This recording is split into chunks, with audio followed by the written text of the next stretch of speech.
Sensation, le MAG. Bonjour à tous, bienvenue sur Sensation en association avec TV78. Je suis aujourd'hui avec Philippe Benassaya, vice-président délégué à la communication et au porte-parole au Conseil départemental des Yvelines. Bonjour. Bonjour.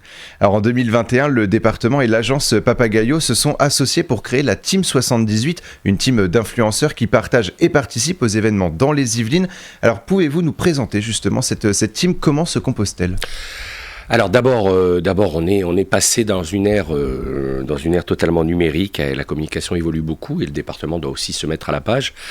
Et nous avons donc constitué, mais on va en reparler, nous avons constitué une équipe, une team 78 d'influenceurs l'année dernière. Mais cette année, on remet le couvert, pardonnez-moi l'expression, on remet ça puisque ça a plutôt bien marché l'année dernière. Et aujourd'hui, cette équipe d'influenceurs, influenceuses est composée de 8 personnes, je crois, 7 femmes, un homme. Donc il y a un homme qui est totalement isolé au milieu de cette influenceuse.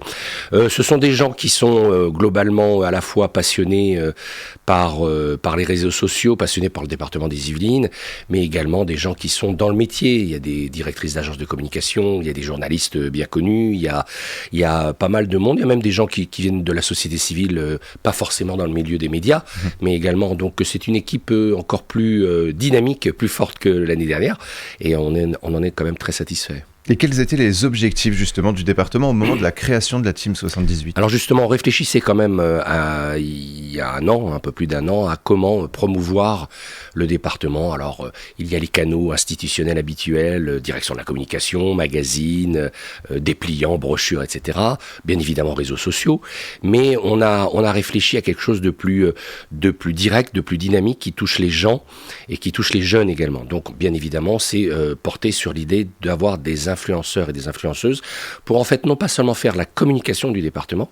Le département, c'est une institution politique, mais c'est également pour promouvoir la marque Yvelines, parce que Yvelines, on va peut-être en reparler également, Yvelines est une marque aujourd'hui, c'est une marque du Paris-Nice, c'est une marque pour les Jeux Olympiques, c'est une marque pour beaucoup d'événements, donc c'est devenu presque une marque publicitaire, quoi. Donc il fallait vraiment se mettre à la page et constituer cette team qui a été constituée en septembre 2021 et qui a touché beaucoup de monde.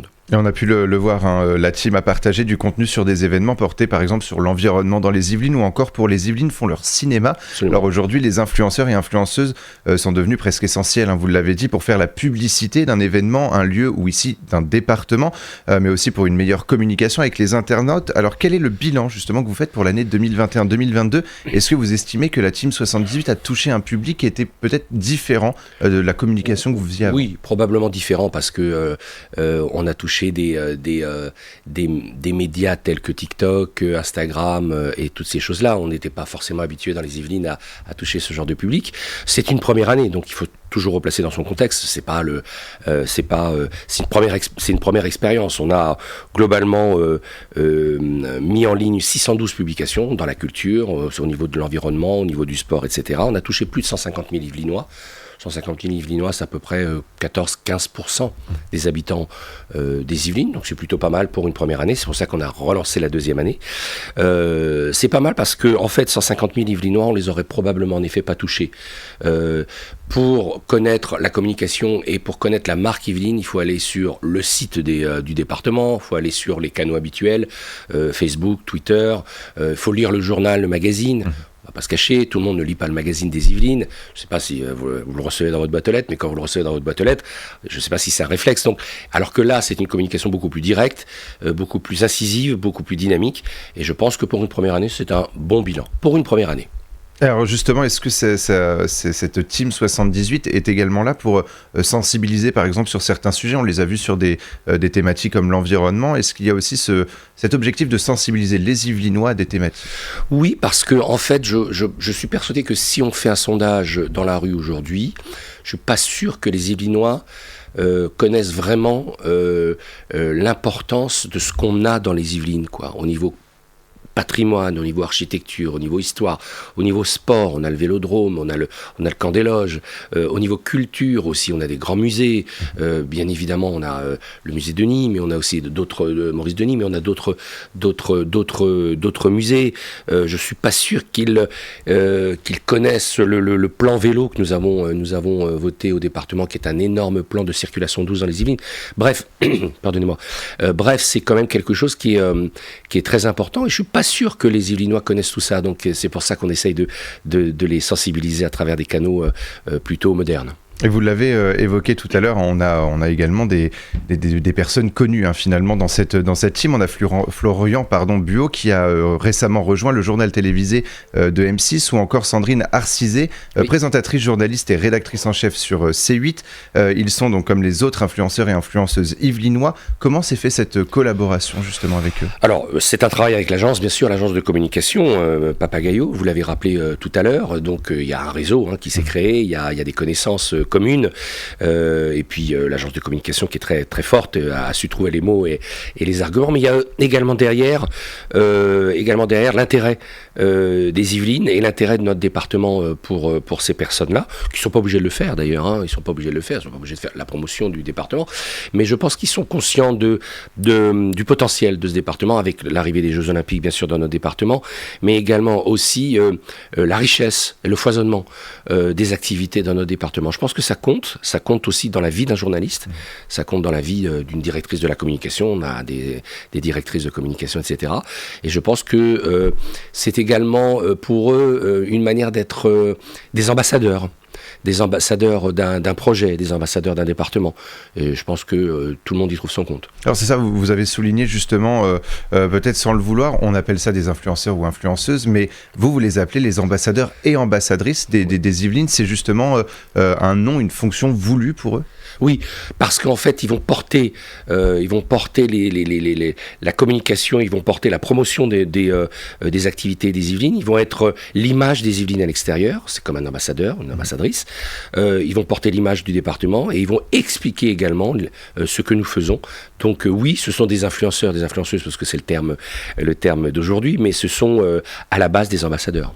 Et sur quels événements, justement, on pourrait voir cette Team 78 cette année ? Alors, comme on l'a dit, il y a la culture, il y a le sport, il y a l'environnement, il y a les Jeux Olympiques, ça fait beaucoup de choses. Il y a bien évidemment un peu moins, parce que c'est plus difficile à communiquer, mais il y a tout le volet social des Yvelines qui est très important. Mais je retiendrai, pour faire court et clair, je retiendrai surtout l'environnement, le sport et la culture. Donc, incontestablement, pour la préparation, justement, aux Jeux Olympiques et Paralympiques, qui seront sur des événements pour... Oui, c'est l'année prochaine, comme vous le savez, Paris 2024, et le département des Yvelines va accueillir à peu près 4 événements, donc ici, bien sûr, à Saint-Quentin, avec la colline d'Elancourt, mais également au Vélodrome, à Versailles, à Guyancourt pour le golf, enfin, etc., etc. Donc c'est le moment. Et puis, je vais vous dire, là encore une fois, je ne suis pas sûr que les Yvelinois savent que le Paris-Nice part du département des Yvelines chaque année. Chaque année, ça part d'une ville des Yvelines. Moi-même, j'ai été maire de Bois d'Arcy. Le Paris-Nice est parti de Bois d'Arcy et va partir dans quelques jours de la Verrière et du Mini-Sani.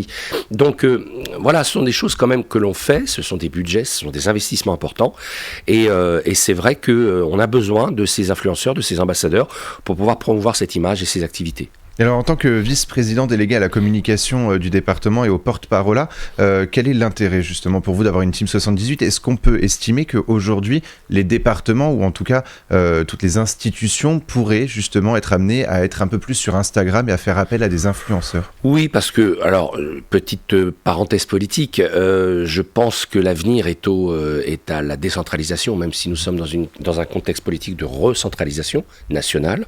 Je ferme la parenthèse. Je pense qu'on est quand même à l'avenir dans une ère de la décentralisation. Ce sont les régions, les départements, les communes, les agglomérations qui portent les grands projets aujourd'hui locaux, bien sûr, régionaux ou départementaux. Et c'est vrai qu'aujourd'hui, le département des Yvelines, c'est plus d'1 milliard de budget quand même. C'est pas rien.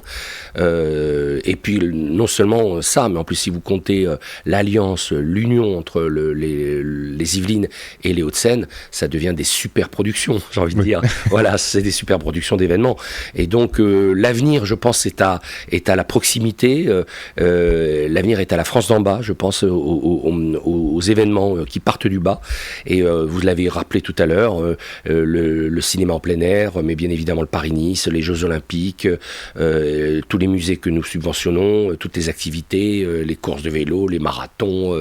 Il y a plein de choses qui se passent. Moi, bien sûr, je balaye chaque jour toutes les activités qu'il y a dans les Yvelines, dans toutes les villes des Yvelines. C'est impressionnant. Et on peut suivre de toute façon donc toutes les aventures justement des ambassadeurs et ambassadrices, soit sur le compte Instagram Les Yvelines tout simplement, ou à travers le hashtag Team78.